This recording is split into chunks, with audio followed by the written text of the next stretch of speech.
What's up, Hobby Maniacs? MBG here today with a look at the new Codex Craft World Eldar. Today we're going to take a look at the insides of it, not just the pretty pictures and not just a quick skim over. We are going to talk about the actual book itself. And I have here today a special guest, Night 12. You've probably seen him in some of the Long War videos. What's going on, guys? I'm super excited about this. Austin is a longtime Eldar fanatic, we'll go with that. God, I don't know if there's any other word for it. And he's super happy. I am real happy, Rob. I love all the negative attention, but there's a lot of good things in this book, and we're going to go over a couple of those things.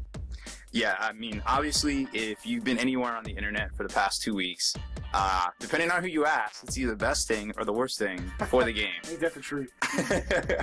So it's been pretty interesting, but, you know, keeping that in mind, you know, we just wanted to drop a quick knowledge bomb about the allies that the Eldar can take. Now, here's the chart. It's on 126, the main rulebook, 7th edition, 40K. And if you look, there's some interesting stuff in here. Absolutely. You've got Eldar is allies of convenience with not one, not two, but at least 3 other codexes. Oh, no doubt. Called the Imperium is one of them. That's all the books. Right. The Armies of the Imperium is definitely allies of convenience, and that is quite a few books. Probably includes Imperial Knights, I would imagine, and you know we'll see them here soon. Then they're Battle Brothers with themselves and Dark Eldar. Dark Eldar. Which make a lot of sense there. And allies of convenience with Tau, and desperate allies with orcs. So a lot of options that I just heard. There, you know, so Austin's actually making an army, and it's just 2 different books, right? Yes. So you got Dark Eldar, and Eldar, Yep. And I mean that's a good combination right there. But you don't have to stop there. You can get into you know, Codex Imperium, do all sorts of different things, just kind of depending on what you want. Now, usually when I do these, we do some tactics. I kind of start with the Wargear, because I feel like that's the best place to start. Since instead of flipping back and forth, like, hey, what's that do? Hey, what's that do? Hey, what's that do? Right? Always, whenever I get a book, you go to the back, you look at your guns, you look at your weapons, and then you find out what units have the ones that you like. You're like, whoa, what has that? I gotta go find that. Find it. Yeah. No, I think that's a great place to start. So that's where we're going to start today. We're going to cover all the rules appendix back here, all the way back to the new psychic powers. And see where we get with it. If we gotta make another video, we'll make another video. No big deal, because I like to spend more time covering the units and some of the new tactics and things that we can do on the tabletop there. So that's the fun part, right, Rob? Oh yeah, playing that game before the game, where you're making your army list.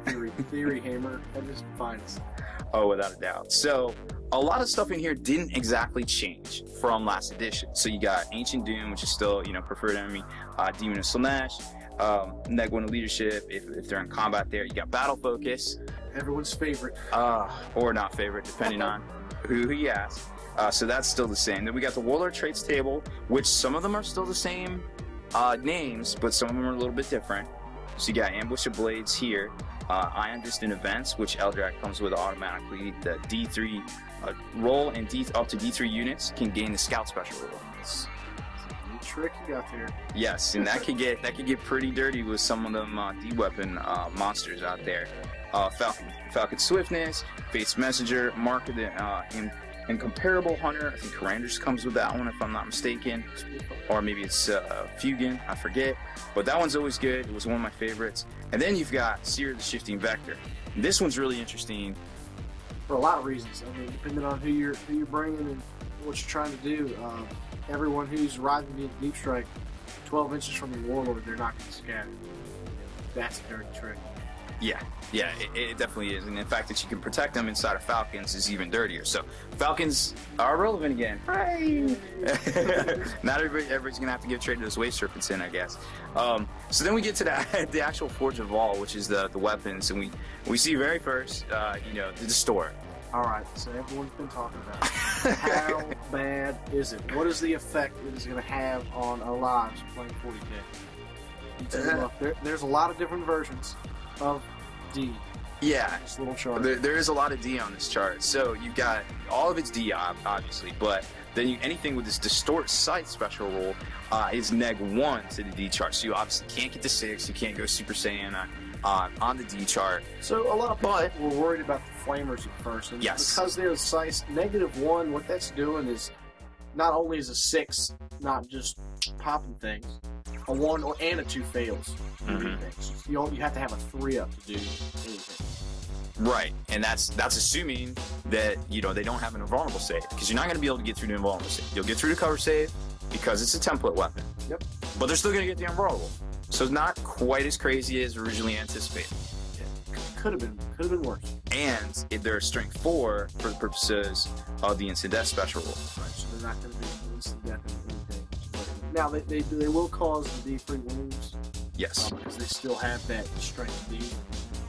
But take another look at some of those other things that do not have the restored sight. Indeed. Now you got a piece of artillery here that can be thrown around D templates at 24 inches. You got the heavy Wraith cannons, so the Wraith Knights are going to roll around with the D again. Yep, they got, so you're talking about 2 D AP2 shots per Wraith Knight if that's how you want to equip them. Right. Everyone knows it's not a bad option to throw 36-inch range D all over your enemy. So. No, not when you're a gargantuan creature now, and not when you have a 12-inch move before you even shoot, and then another 36-inch range with your guns. Pretty good. So obviously you're gonna have to pay some points to do all that. Whether the points are fair and efficient, depends on who you ask. We'll find out. Yeah. I think that, like you said, there's some ways to handle some of the things in here. I'd like to go over my favorite D weapon here in the distort weapons. Which one? This is the Wraith Cannon. Still 12 inches. Instead of strength 10 like it used to be, it is just strength D. So there's a lot of tricks in this book that we'll go over later that can really take advantage of that if you're an Eldar player. Oh yeah. So people may be good upset. Yeah, there's a very fast and efficient way to deliver these guys, but keep in mind too, technically for instant death purposes, it will be strength 10, but only for instant death purposes. So strength 5 or lower needs to get on notice that, hey, that's a thing we need to watch out, right? Watch out. Eldar missile launcher does not appear to have changed at all.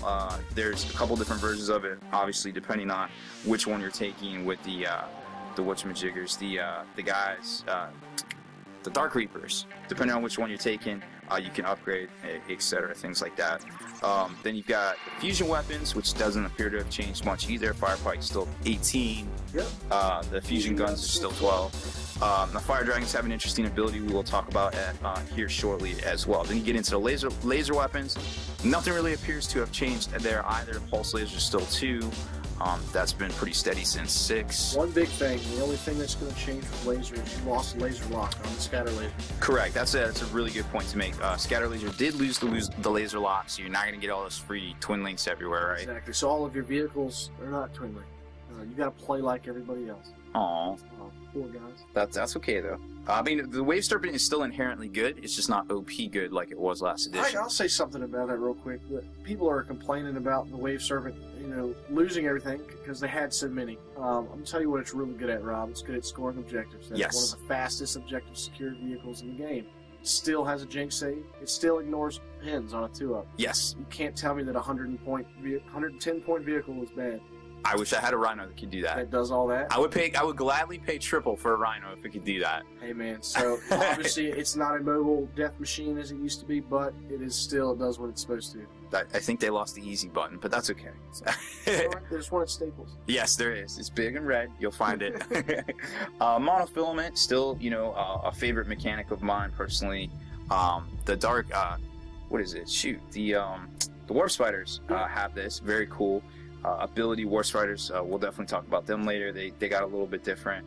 Monofilament still appears to work the same way it did in the past here. I don't think there's any new monofilament out there as far as things that have it, things that don't have it. So same old. Yeah, it appears to have not changed. Prism cannons pretty much seem the same way they worked in the past here. The only thing that's a little different now is who can field them. Obviously, Yes. the fire prisms have them, but having more than one in a unit now is going to change how it works. Right. And we'll go over that later. But And you can take more than one in a unit now. You can take up to 3 in a squadron. We used to not be able to take any of those heavy support tanks in a squadron. we're all squatted up now, baby. Yeah, no, Come it's... We're just like we think we're Lehman Russes. Just probably way better. Oh, Ranger long rifle, pretty much standard. Reaper launcher, Oh, that's the ones that the Dark Reapers have. My faux pas there. So the other one's just a standard missile launcher that you can take on all of the weapon platforms and things, including the Warwalkers. The Vipers can have them, all that stuff. So this pretty much appears unchanged. Reapers still have the Reaper rangefinder, all sorts of cool stuff. We'll get to that here shortly in the Wargear section. Shuriken, pretty much still the same. Blade Sword has not changed. They just don't get the super crazy laser lock ability from their buddies, the scatter lasers there. Star Cannons, still doing what they do for a couple editions now. Tempest Launcher, that is, you can take that one per the Dark Reapers, right? I think it's the Aspect Warlock, the Exarch upgrade. Very cool ability because it does have the barrage and it is blast. There is some shenanigans to be had there, so look out for that one there. Vibro Cannon's back, still pretty much the same. Nothing too crazy. So it's good to see some stuff that hasn't changed, and some stuff that has changed. They definitely put some flavor in that section there, but it still holds true to what Eldar is, I think. Oh yeah, I mean, you can pick this book up if you haven't played in 2 editions, and it's still pretty much familiar to you, from what I can tell. Yeah. All these weapons are pretty much still the same. You got the Bunny Blade, Chain Sabers, obviously a Scorpion favorite. The Dire Sword, Soul Razors, I think his new ability on that.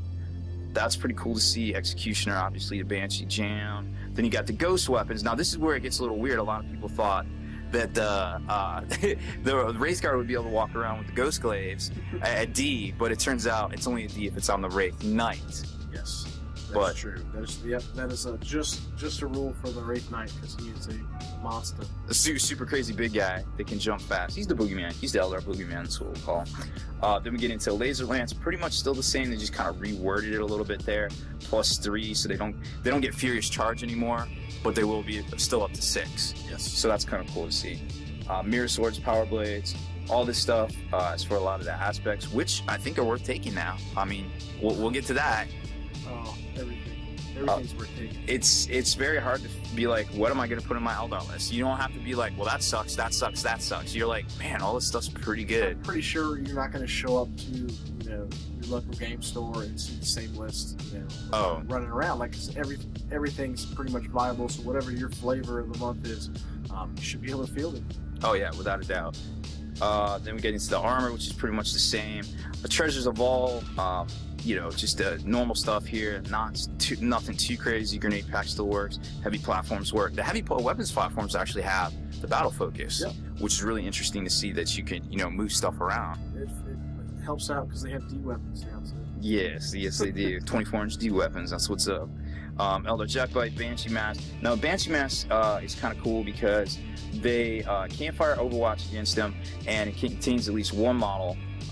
So you can have, you can be mixing and matching there a little bit too. I believe there's something as well that they ignore cover now. When they're going through cover, they're not going to be able to get shot up. So if we can just get around the whole Strength 3 thing, that would be great. Now, everyone's favorite Ghost Helm is still alive and well. Still alive and well, and not taking that wound from peril. You still have the Warp Charge dice. I tell you, losing your casters to perils is a real thing these days. So that's actually really good to see. Manda Blasters, very cool stuff. Changed a little bit. Now you roll. Okay, so at the start of Initiative 10, you roll D6 for each model equipped with Manda Blasters. On a 4+, enemy unit is engaged, suffers a single wound. The creature, gargantuan creature, suffer a wound instead on a 4+. So it's interesting to see they can do some damage. It isn't just hey, it does this. It's actually a real thing now. I think Scorpions are still a real thing and maybe worth taking in a lot of different lists. Stealth and Shroud's no joke. Yeah, in my opinion. Reaper Rangefinder. Enemies cannot take Jinx saves against shots fired by a model equipped with a Reaper Rangefire. Of course, there's the Dark Reaper guys doing work against flyers. Scatter Shield, 5 invulnerable, pretty much the same. Shimmer Shield is 5 straight invulnerable. This is the one that causes blinding. Then you got the Swooping Hawk Wings, and we took a good hard look at these because there was interesting some stuff with Balharoth, I guess is his name. Let's get some phlegm in here. I gotta go deep with that one, dog. So they're moving 18 now, and they can do the Sky Leap thing. 18-inch jump packs. It's so fast, man. So good. So good. And then they could jump out and jump back in, drop their grenade pack, yada, yada, yada, intercept flyers. We'll get to that here shortly as well. Warp jump generator, also really interesting.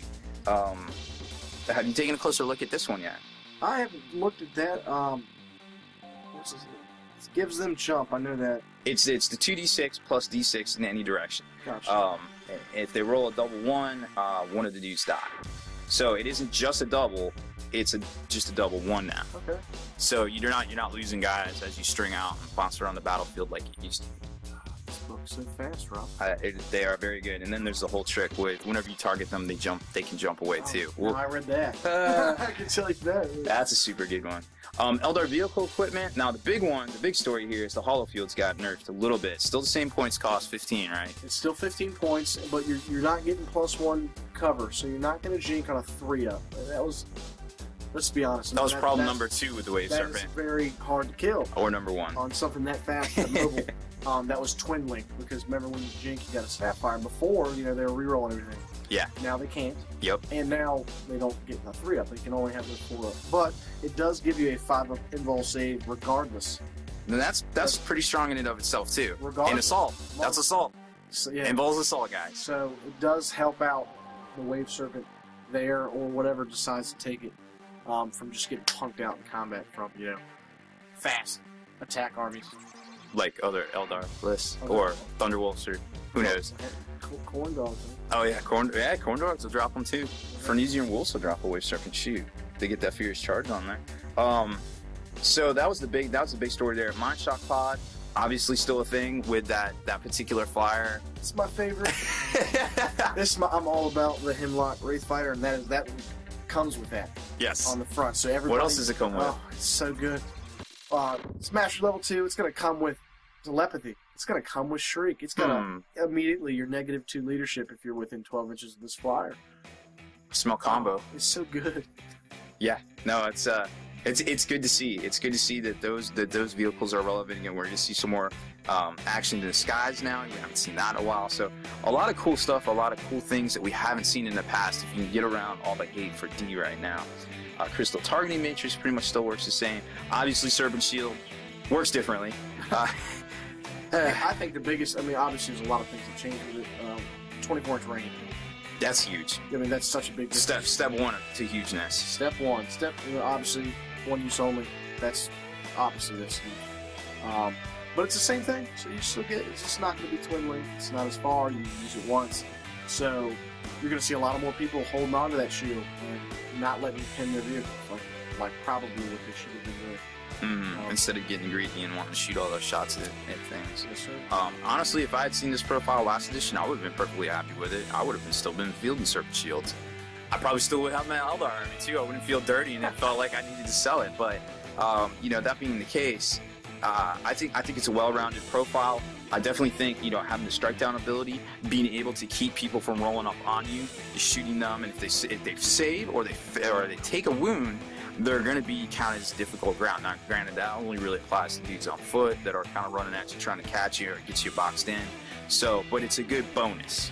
They threw it in there to soften the blow, I think. Yeah, I think so too. So always remember that strike down when you're playing with the Wave Serpents and using that Serpent Shield there. Vectored engines, I think, changed as well. Yes, it can turn to face any direction immediately after resolving a shooting attack.